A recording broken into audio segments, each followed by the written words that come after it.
In from strange lights streaking across the sky to bizarre beasts, unexplained voices, and vanishing livestock, a secluded ranch in northeastern Utah has earned a reputation as one of the most supernaturally active locations in the world. Dubbed by many as a kind of paranormal playground, the place has drawn the attention of scientists, skeptics, and thrill-seekers alike. This is the story of the infamous land that would come to be known as the Cursed Ranch. It's long been said that northern Utah, especially the Uinta Basin, sits atop a hotbed of unexplainable phenomena.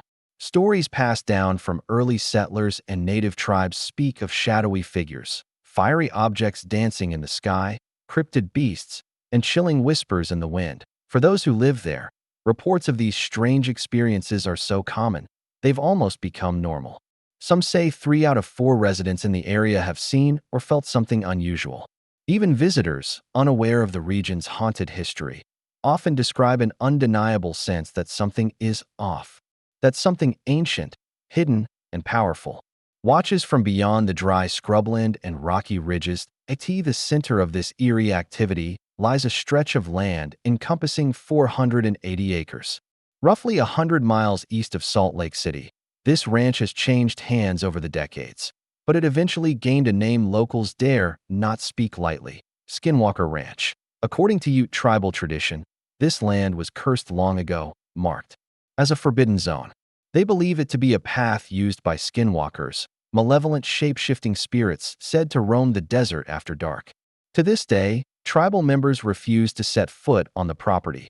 For decades, one particular family quietly owned the land. They kept to themselves, revealing little about what they experienced. Then, in 1987, for reasons that remain unclear, they abruptly abandoned the ranch, leaving it vacant for more than 7 years. That was until 1994 that year. The property was purchased by Terry and Gwen Sherman, who moved in with their 2 children.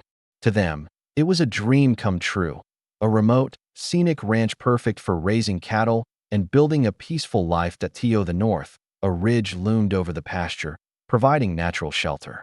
A creek ran through the southern end, and dense patches of woodland filled the spaces between. The land was stunning and wild, seemingly untouched by the modern world. Terry, a professional cattle breeder, was thrilled. The ranch offered the room and isolation he needed to expand his business. Even better, they had acquired the land for a surprisingly low price. Too good to be true? At the time, he thought they had just gotten lucky. When he signed the documents and held the keys in his hand, he couldn't stop smiling. But he had no idea the nightmare that was waiting to unfold. Even during their first visit, the Shermans noticed strange things. The house had clearly been neglected, but what stood out were the locks. Heavy deadbolts secured not only the exterior doors, but also interior ones, including every window. Even more puzzling were the thick chains and massive bolts fixed to the walls just outside the front and back entrances. It didn't take long to realize they had been used to restrain enormous dogs, guard animals, perhaps. But from what? Though disturbed, Terry and Gwen brushed it off. Maybe the previous owners were just extremely cautious or eccentric. After all, the sale contract had included unusual clauses, such as a ban on digging anywhere on the property without written permission. Still, they chose not to worry. But deep down, Terry felt something was wrong. That instinct would prove more accurate than he could have imagined. The strangeness began on day 1 as they unloaded the moving truck. Gwen noticed something coming across the pasture. It moved with an odd grace, weaving from side to side. Terry quickly recognized it as a wolf, but not like any he'd seen before. Compared to fence posts and bushes, the creature was enormous, easily 3 times the size of a normal wolf. But oddly, it didn't seem aggressive. It wagged its tail as it came closer, its icy blue eyes watching them with calm intelligence. Terry's father, who had come to help, reached out to touch the animal, and it let him. Despite its sheer size, the wolf acted tame. The family relaxed a little, thinking it might be someone's exotic pet. But as Terry glanced toward the nearby corral, he suddenly tensed. Inside the pen were a few cows and several calves. One curious calf had stuck its head through the bars to get a better look at the scene. In a flash, the wolf lunged in one swift motion. The massive wolf bit down on the calf's head, clamping its powerful jaws through the metal bars of the corral. The young animal kicked and screamed, thrashing helplessly. Terry leapt into action. Grabbing a heavy axe handle from the truck bed, he charged toward the pen, striking the beast repeatedly. He pounded its ribs, kicked at its hindquarters, but the wolf didn't flinch. "Get my magnum," he shouted. His son sprinted to the truck and returned with a .357 revolver. Terry fired point blank into the wolf's side. Nothing. No cry. No stumble. No blood. Terry fired again. Still no response. Only after a third shot did the beast finally loosen its grip and take a few steps back, standing silently a few yards away. Terry stared at it, heart pounding. No ordinary creature could survive those shots, especially from such close range. Desperate, he fired once more, this time aiming for the heart. The wolf slowly backed off again, eyes locked on Terry with eerie calm. It looked less like a wounded predator and more like something watching, calculating. Realizing this wasn't over, Terry yelled to his son to fetch the hunting rifle, a .30-06. Within seconds, the boy returned, and Terry took aim. The powerful blast echoed across the valley. This time, a chunk of flesh tore away from the creature's side. But even then, it didn't It stared for a moment longer, then turned and trotted off into the distance. Father and son weren't about to let it get away. They followed the animal southward, staying just far enough behind to avoid startling it. The trail led through thickets and groves, down toward the creek. They eventually reached a broad mud bank and saw the wolf's large paw prints clearly in the wet earth. Then suddenly, nothing. The tracks ended mid-stride, right in the middle of the clearing. No splashes, no sign of a leap, no more prints on either side. It had vanished. Terry stood there dumbfounded, staring at the empty mud. They returned to the homestead, where Terry picked up the chunk of flesh the wolf had lost. It smelled wrong. Instead of fresh tissue, it was dry and rotten, as if it had been dead for days. The hair was matted, and the flesh stank like decay. Terry turned his eyes toward the horizon and wondered, what kind of place had he just brought his family to? The days that followed were relatively quiet, but Gwen began to notice strange things around the house, things she kept to herself at first, fearing she might be going crazy. She would bring in groceries, place them in the cupboards, step away, and return minutes later to find everything back in the shopping bags. As if someone, or something, had rewound time. On another occasion, she stepped out of the shower and found her towel and hairbrush missing. Hours later, they appeared on the couch downstairs. Items around the house would vanish and reappear. In the strangest places, with no explanation, Gwen began doubting her memory. Until Terry had his own encounter. One afternoon, he stormed into the house, asking who had taken his post-hole digger. He'd been repairing the fence, set the tool down, and when he turned around, it was gone. No one had touched it. Gwen and the kids had been inside the entire time. They searched the property but found nothing. Weeks later, the digger reappeared. Not on the ground. Not even hidden. It was wedged in the branches of a tree, 70 feet above the ground. The thing weighed over 70 pounds. Now even Terry couldn't ignore the strange forces at work. Not long after, a young nephew came to stay. Terry, his son, and the boy went out to explore the property one evening, returning just after sunset. As they neared the house, Terry spotted headlights along the fence line. Well within his property boundaries, he had seen similar lights before and assumed someone had mistakenly wandered onto the land. But this time, something felt different. He began moving toward them to confront whoever it was. As he walked faster, the lights began moving away. No engine sounds, no tires on gravel. Just silence. As Terry broke into a jog, the lights rose off the ground and floated over the tree line, vanishing into the sky. The boys were speechless. So was Terry. He knew then, this wasn't trespassing. This was something else entirely. The sightings became frequent. Each time Terry moved more of his prized cattle to the ranch, the activity intensified. The presence of his finest bulls and cows seemed to draw attention, not from poachers, but from something else, something unseen. Winter arrived with a vengeance. The snow piled up, and nights grew long. Terry found himself constantly out in the cold, hunting down animals that went missing. One night, a valuable cow had vanished. Terry rode out into the frozen woods, following its tracks. Hoof prints led deep into a thick grove, then out into a clearing, and stopped in no blood. No broken branches. No cow. Just like the wolf tracks weeks earlier, the animal had simply disappeared. As the brutal Utah winter dragged on, the Sherman's nightmare only deepened. Over the next few months, Terry lost 4 more of his most valuable cattle, each one vanishing without a trace. The losses weren't just painful, they were devastating.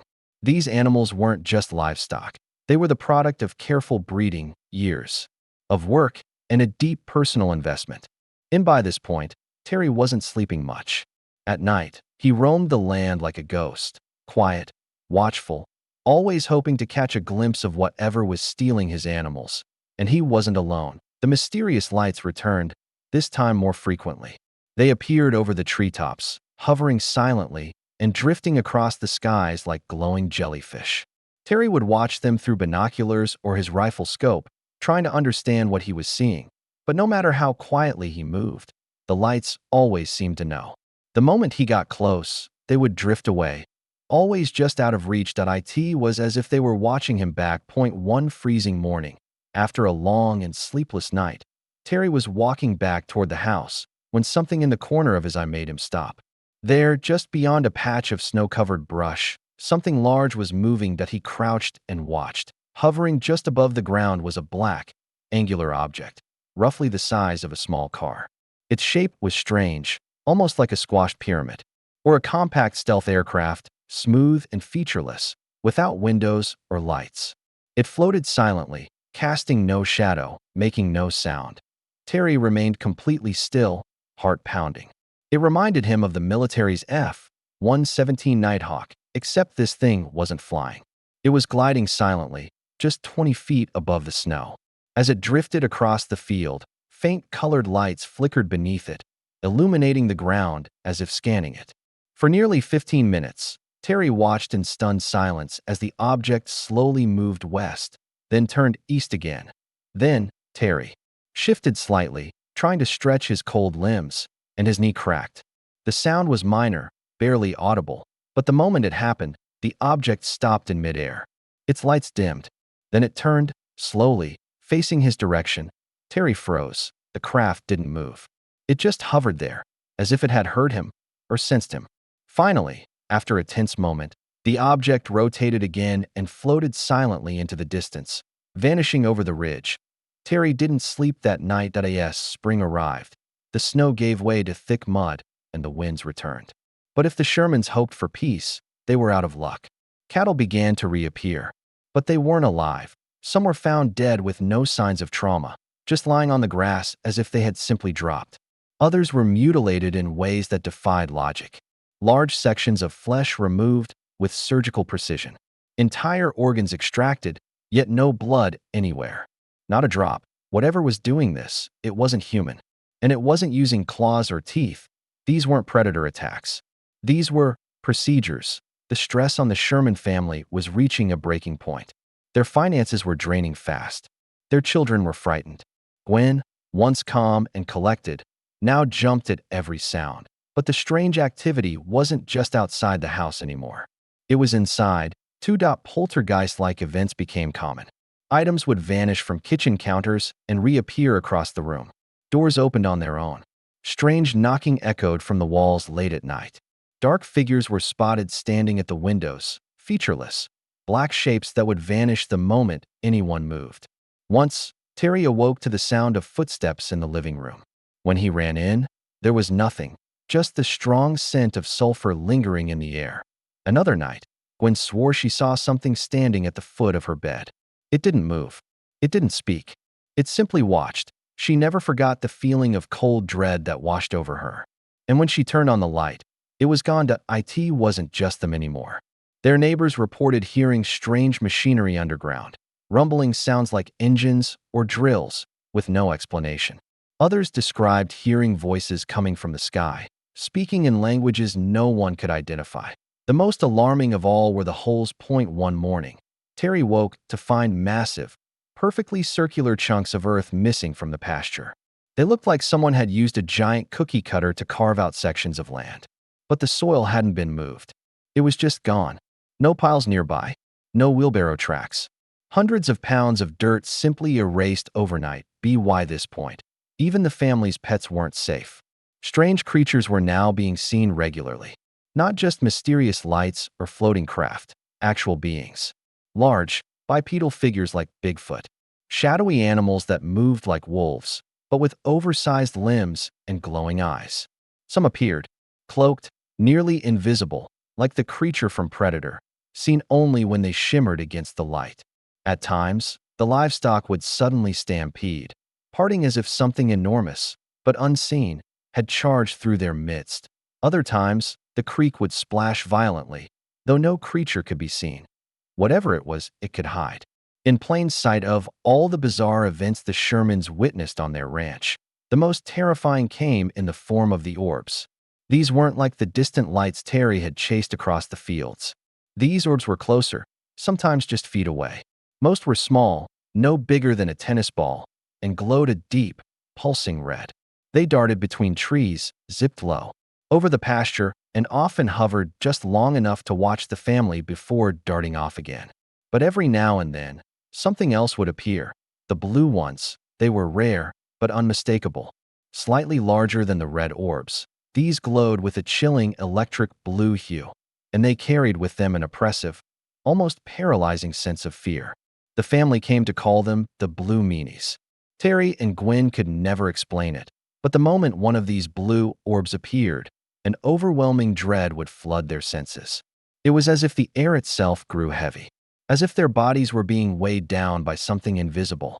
Whatever these things were, they weren't just lights.